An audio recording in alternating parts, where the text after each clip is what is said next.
Welcome to economy Venkatesh sir online classes. నేను మీ economy Venkatesh సార్ని. ఆంధ్రప్రదేశ్ రాష్ట్రంలో కానీ తెలంగాణ రాష్ట్రంలో కానీ ఏ పోటీ పరీక్ష అయినా, ఏ స్థాయి పోటీ పరీక్ష అయినా కంపల్సరీ ప్రతిరోజు కూడా న్యూస్ పేపర్ చదవడం అలవాటు చేసుకోండి. నేను మీకు ఆల్రెడీ చెప్పాను మిత్రమా, నేను రోజు కూడా ఖచ్చితంగా 10 న్యూస్ పేపర్లు ఖచ్చితంగా చదువుతానని చెప్పాను. చాలా మంది నువ్వు 10 న్యూస్ పేపర్ చదువుతావులే, నీ వల్ల అవుతుందిలే, ఈ అదేంట్రా అంటే ఇట్లా మాటలు చెప్తున్నారు.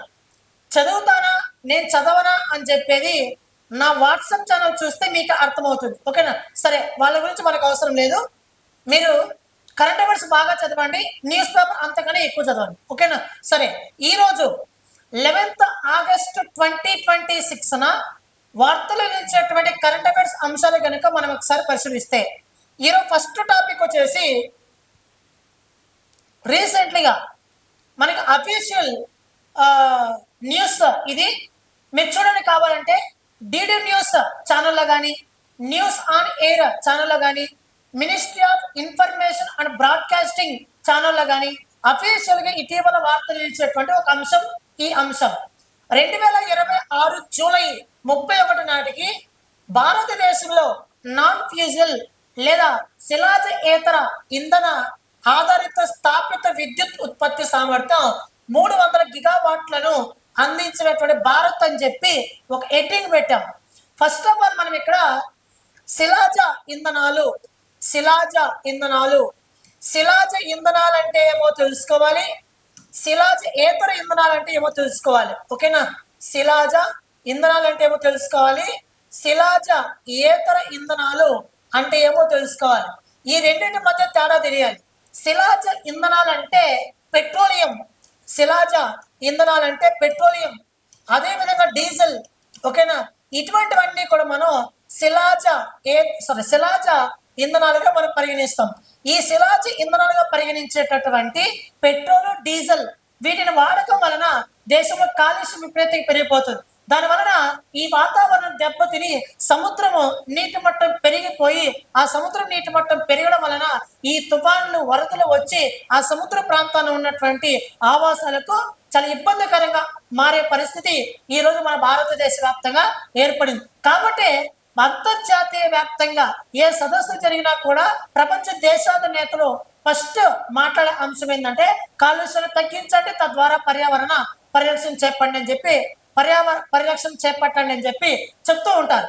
ఇప్పుడు ఇక్కడ శిలాజ ఇంధనాలు, పెట్రోలియం, డీజిల్ వాడకాన్ని తగ్గించి, శిలాజ ఇంధనాల వాడకాన్ని తగ్గించి శిలాజ ఏతర ఇంధనాల వాడకం వైపు ప్రపంచ దేశాలన్నీ కూడా మరలుతున్నాయి. దాంట్లో కూడా మన భారతదేశం అడుగు వేస్తుంది. ఓకేనా? సరే చూడండి, శిలాజ ఏతర ఇంధనాలు అంటే ఏంటంటే, శిలాజ ఏతర ఇంధనాలు ఏంటంటే సోలార్ పవర్, అదే విధంగా విండ్ పవర్, సోలార్ పవర్, అదే విధంగా విండ్ పవర్, అదే విధంగా హైడ్రోజన్. ఓకేనా? Solar power, wind power, hydrogen, అదేవిధంగా hydro power, bio power, nuclear power. చూడండి, ఇవన్నీ కూడా శిలాజ ఏతర ఇంధనాలే. Solar power, wind power, hydro power మరియు బయో పవర్, అదే విధంగా న్యూక్లియర్ పవర్, ఇవన్నీ కూడా మన భారతదేశంలో జీవ ఇంధనాలుగా పేర్కొంటాం. యాక్చువల్ చెప్పాలంటే ఇవి. ఓకేనా?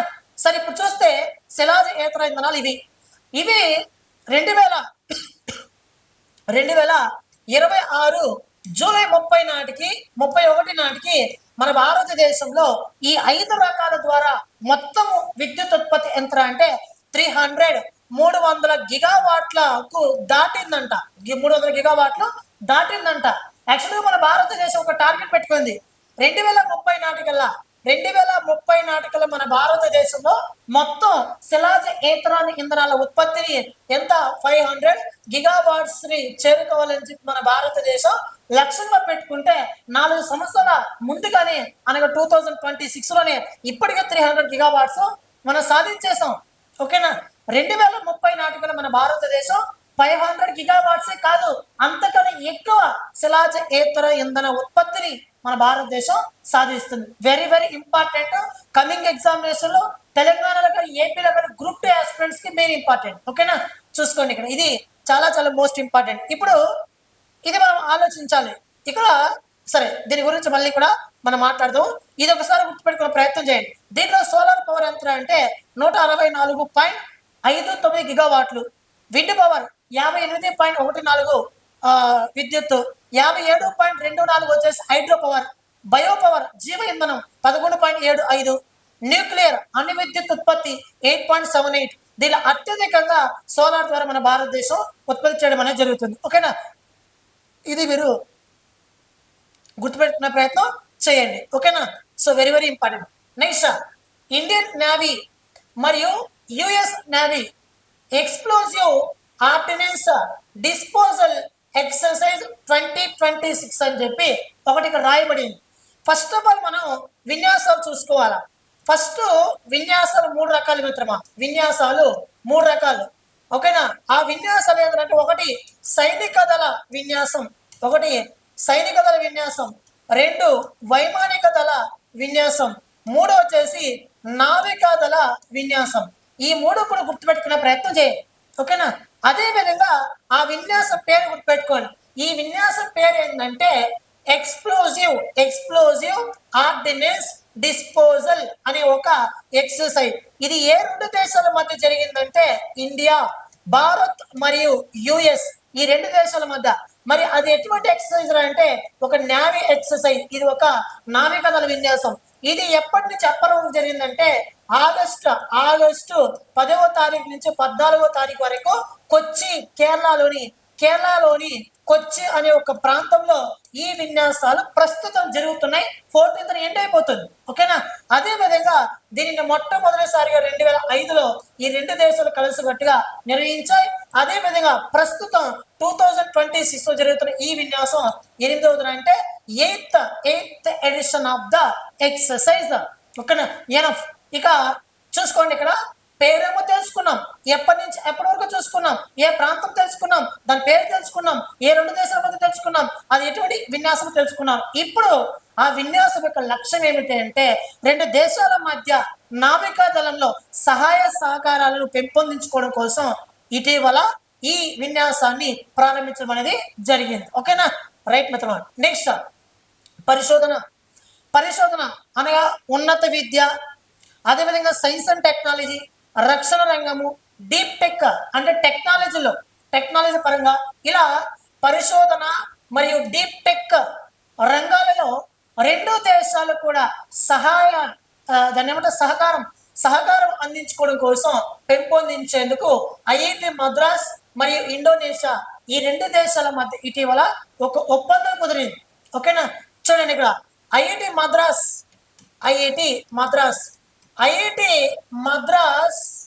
గ్లోబల్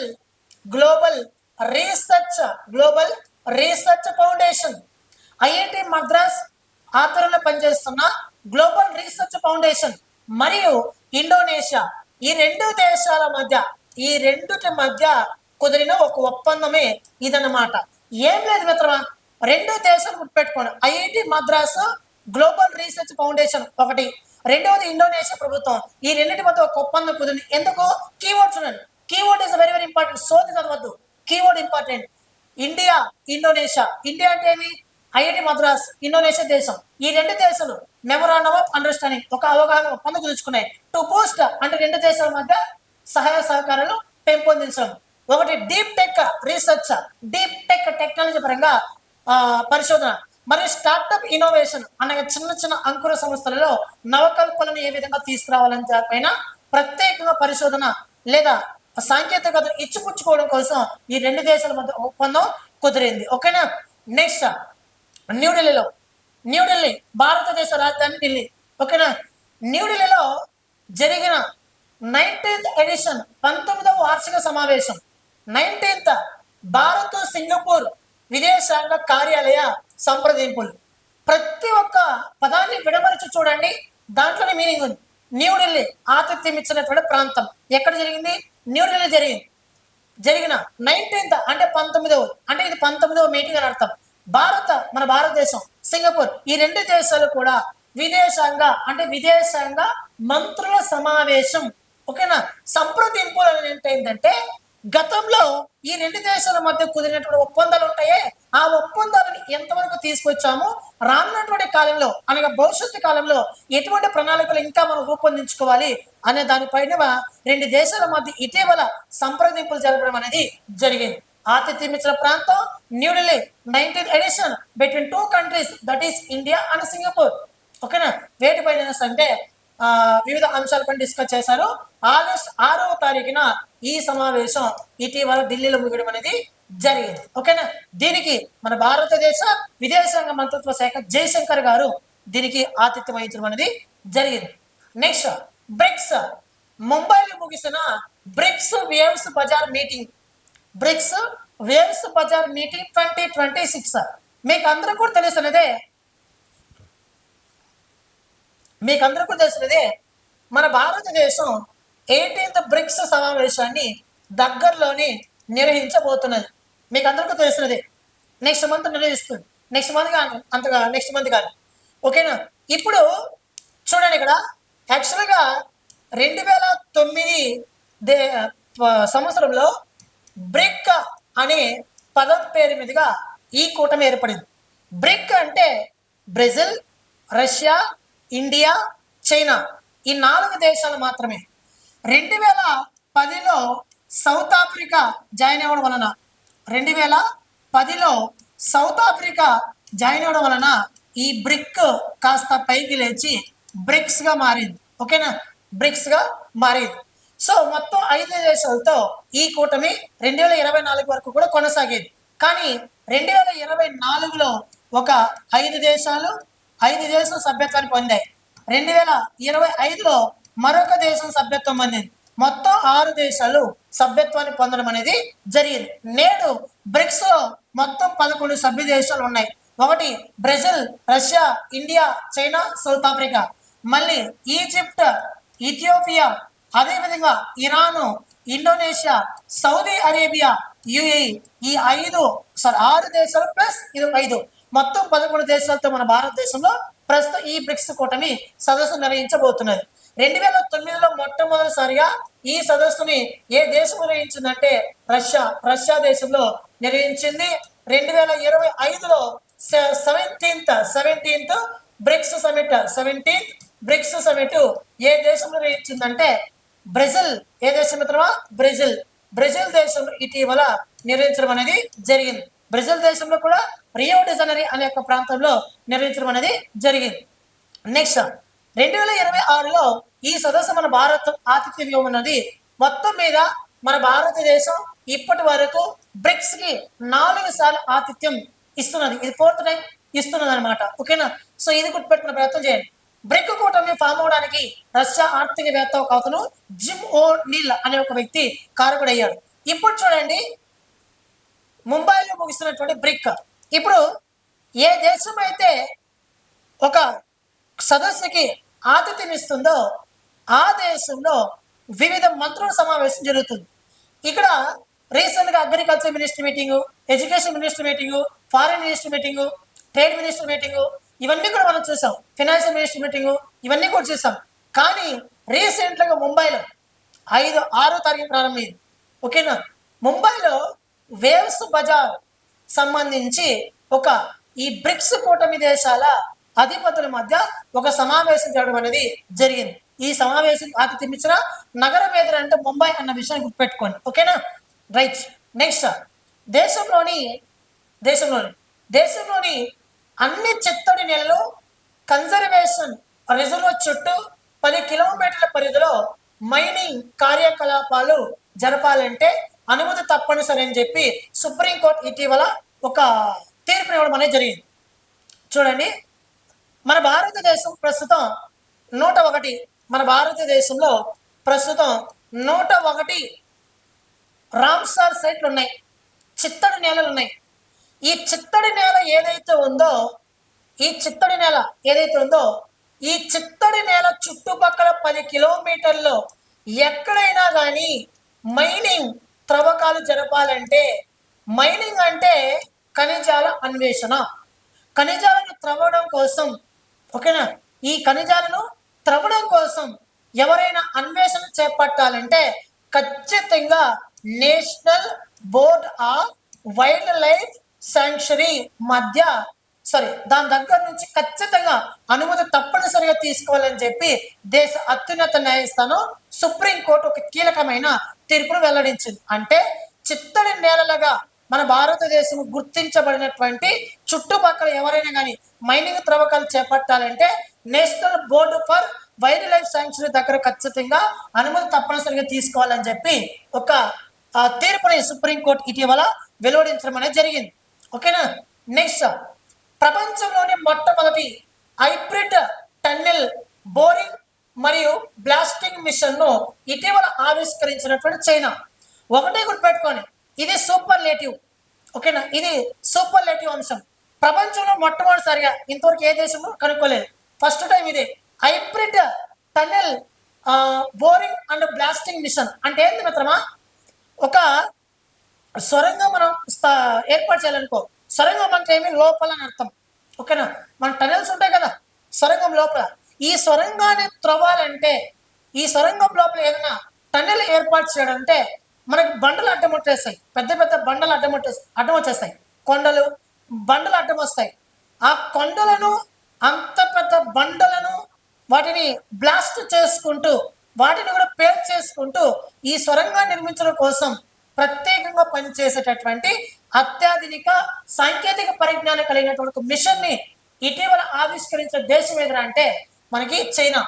చైనా ఆగస్టు 1వ తారీఖున యుహాన్ లో జియాంగ్ లాంగ్ అనే ఒక పేరుతో ఈ ప్రపంచంలోనే మొట్టమొదటి హైబ్రిడ్ టనెల్ బోరింగ్ మరియు బ్లాస్టింగ్ మిషన్ ను ఇటీవల ఆవిష్కరించడం అనేది జరిగింది. ఓకేనా, ఇది చాలా చాలా ఇంపార్టెంట్. దాదాపు 4 మీటర్ల వరకు పొడవు కలిగి ఉంటుంది. ఓకేనా. నెక్స్ట్, భారతదేశంలోనే మొట్టమొదటిసారిగా పూర్తి స్థాయి టెలోమీర్ టు టెలోమీర్ ఓకేనా, T2T అని పిలుస్తాం కందిపప్పు. ఇది ఆశారకం అనే ఒక కందిపప్పు రెఫరెన్స్ జీనోమ్ లను ఇటీవల అభివృద్ధి చేసిన Indian council of agriculture research అనే సంస్థ, దాంతో పాటు మరొక సంస్థ కూడా చెప్తా చూడండి. ఫస్ట్ ఏంటంటే ఇది మన భారతదేశం మొట్టమొదటి సూపర్లేటివ్, దేశంలోనే మొట్టమొదటిసారిగా అత్యధికంగా దిగుబడి ఇచ్చేటటువంటి ఒక కందిపప్పు ని ఇటీవల తయారు చేయబడిన ఒక సంస్థ ఏదంటే Indian council of agriculture research మరియు national institute for plant biotechnology అనే ఒక సంస్థ ఇటీవల దీన్ని ఆవిష్కరించడం అనేది జరిగింది. ఓకేనా, very very most important. Next, flight heritage హోదాని సాధించిన భారతదేశం మొట్టమొదటి శాటిలైట్ బ్యాటరీ ఏదంటే పవర్ బ్యాంక్ 50. ఏ బ్యాటరీ పవర్ బ్యాంక్ 50 అనే ఒక బ్యాటరీ ఇటీవల గుర్తింపు అనేది జరిగింది. హైదరాబాద్కు చెందినటువంటి ఒక స్పేస్ స్టార్టప్ కంపెనీ అదేంటంటే టేక్ మీ టు స్పేస్ అనే ఒక సంస్థ తయారు చేసింది దాన్ని. ఓకేనా, తయారు చేసినటువంటి ఫ్లైట్ హెరిటేజ్ హోదాని సాధించిన భారతదేశం మొట్టమొదటి శాటిలైట్ బ్యాటరీ ఇటీవల దేన్ని అభివృద్ధి చేశారు. దాని పేరు ఏంటంటే పవర్ బ్యాంక్ 50 అన్న విషయాన్ని మీరు గుర్తుపెట్టుకునే ప్రయత్నం చేయండి. ఓకేనా, right. Next doctor MS Swaminathan భారతదేశ ఆకలిని తీర్చిన ఒక మహానుభావుడు. హరిత విప్లవం చూడండి, ఇక్కడ అమెరికా దేశానికి సంబంధించి ఒక వ్యక్తి, ఒక వ్యవసాయ శాస్త్రవేత్త, అమెరికా దేశానికి సంబంధించి ఒక వ్యవసాయ శాస్త్రవేత్త నార్మన్ బోర్లాగ్ అనే ఒక వ్యక్తి. నార్మన్ బోర్లాగ్ అమెరికా దేశానికి సంబంధించిన నార్మన్ బోర్లాగ్ అనే ఒక వ్యక్తి రాక్ ఫెల్లర్ ఫౌండేషన్ ప్రకారం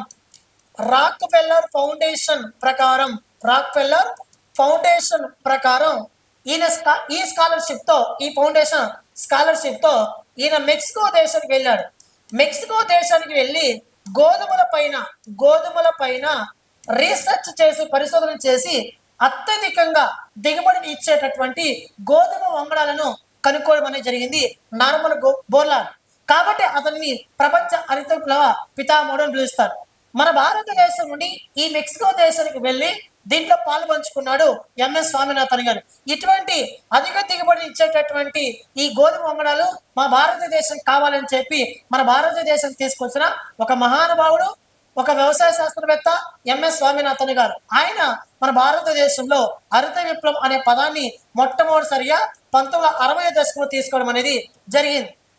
సో మన భారతదేశ హరిత విప్లవం ఎవరంటే ఈయనే. సో ఈయన పేరు మీద ప్రతి ఏటా పర్యావరణ పరిరక్షణ పురస్కారాన్ని అందజేస్తారు. ఈసారి 2 మహిళలకు వచ్చింది. తమిళనాడు మహిళలకు పెచ్చియమ్మాల్, రామనాథపురము గోవిందమ్మాల్, వీళ్ళిద్దరు గెలుచుకోవడం అనేది జరిగింది. ఎందుకురా అంటే వీళ్ళు పర్యావరణానికి హాని కలిగించినటువంటి వ్యవసాయం పైన ప్రత్యేకంగా అవగాహన కల్పించడం గాను ఈ పురస్కారం ఈ సంవత్సరం ఇవ్వడం అనేది జరిగింది. నెక్స్ట్, లోక్సభలో ఆర్థిక మంత్రిత్వ శాఖ ప్రవేశపెట్టిన గణాంకాల ప్రకారం అత్యధికంగా ఆర్థిక మోసాలు, ఫినాన్షియల్ టెర్రరిజం ఎక్కడ జరుగుతుందంటే స్కాములు. చూడండి, ఈ నివేదిక ప్రకారం ఫస్ట్ ప్లేస్ మహారాష్ట్ర ఉంది, 2వది ఢిల్లీ, 3వది హర్యానా ఉంది, ఆ తర్వాత తమిళనాడు 4వ ప్లేస్ లో ఉండడం అనేది జరిగింది. ఓకేనా. Next, climate funded citizenship by investment program ఇటీవల ప్రారంభించిన నౌరు దేశం. ఈ నౌరు దేశం ఏంటంటే ఆ సముద్రంలో ఉంటుంది, అది సముద్రం దగ్గర ఉంటాయి. ఈ సముద్రంలో నీటి మట్టం పెరిగిపోవడం వలన ఆ నౌరు అనే ఒక దేశం చాలా ఆందోళనకు గురవుతుంది.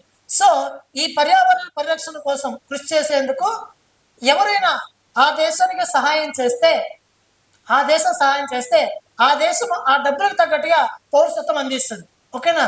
ఇలా ఆర్థిక మద్దతును కూడగట్టుకోవడం కోసం నౌరు దేశం ఈ కార్యక్రమాన్ని చేపట్టింది. Next, 9th India medical device 2026 August 7 నుంచి 8వ తారీఖుల మధ్య జరిగింది. విజ్ఞాన భవన్లో జరిగింది, న్యూఢిల్లీలో. దీనికి థీమ్ ఏంటంటే టువార్డ్స్ వికసిత Bharat, advancing India as a global hub for quality medicine devices అనే ఒక ఇతృత్వం ఆధారంగా ఈ సంవత్సరం ముగియడం అనేది జరిగింది.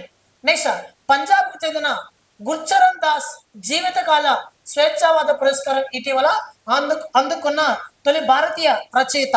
ఆయన India unbound, the difficulty of being good and India gross at night అనే ఒక పుస్తకాలను రచించాడు. ఇటీవల వరల్డ్ కాన్ఫరెన్స్ కాఠ్మాండు నేపాల్ జరిగింది. అక్కడ లిబర్టీ ఇంటర్నేషనల్ అనే ఒక సంస్థ ఇతనికి ఈ పురస్కారం అందజేయడం అనేది జరిగింది.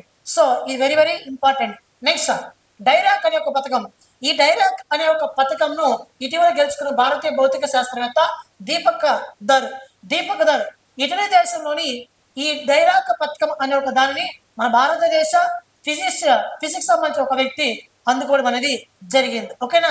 International centre for theoretical physics అనే ఒక సంస్థ ఇటలీ దేశంలో ఇతనికి అందజేయడం అనేది జరిగింది. ఈ మెడల్ని దాదాపు $5,000 బహుమతిని కూడా అందజేయడం అనేది జరిగింది.